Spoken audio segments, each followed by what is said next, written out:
வணக்கம் உறவுகளே, எல்லோரும் எப்படி இருக்கீங்க? நல்லா இருக்கீங்களாங்க?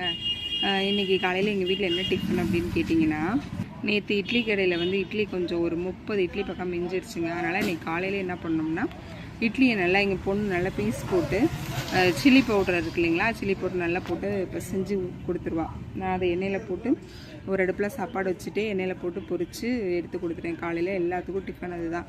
ஏன்னா இட்லி நேற்று கொஞ்சம் மிஞ்சிருச்சு, அதனால் அதை காலை டிஃபனாக முடிச்சாச்சு. மதியானத்துக்கு சாப்பாடு சாம்பார் செஞ்சாச்சுங்க.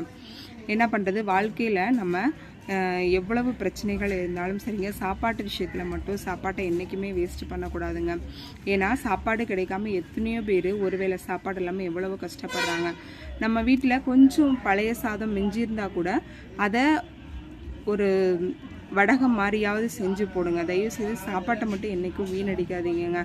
ஏன்னா நிறைய பேர் சொல்கிறாங்க, அது உண்மையாக பொய்யான்னு தெரியாது. சாப்பாட்டை வீணடித்தோம் அப்படின்னா ஒரு குறிப்பிட்ட காலத்திற்கு பிறகு நம்ம சாப்பாடே கிடைக்காம ரொம்ப கஷ்டப்படுவோம் அப்படிங்கிற மாதிரி சொல்கிறாங்க. அது அந்த காலத்தில் பெரியவங்க எழுதி வச்ச வாக்கு அப்படின்னு சொல்கிறாங்க. உண்மையாக கூட இருக்கலாம்.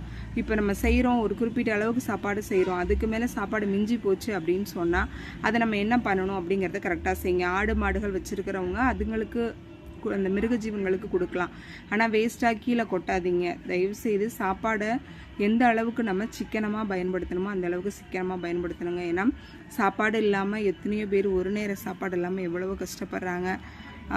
நானும் ஒரு சில நேரங்களில் சாப்பாட்டெல்லாம் கீழே கொட்டியிருக்கேன் தான், இல்லைன்னு சொல்லலைங்க. ஆனால் நம்ம கஷ்டப்படும் போது ஒருவேளை சாப்பாடு கூட இல்லாமல் நம்ம கஷ்டப்படும் போது தான் அந்த சாப்பாட்டோட அருமை நமக்கு தெரியும்.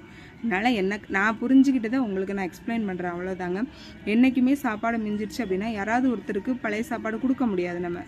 ஏன்னா தானம் வாங்குறவங்க நம்ம அரிசியோ இல்லை புது சாப்பாடோ அந்த மாதிரி தான் அவங்களுக்கு கொடுக்குறோம். பழைய சாப்பாடு மிஞ்சிடுச்சு அப்படின்னா உங்களுக்கு சாப்பிடுங்க. உடம்புக்கு ஒத்துக்காதுங்கிற பட்சத்தில் மிருக ஜீவன்களுக்கு கொடுங்க.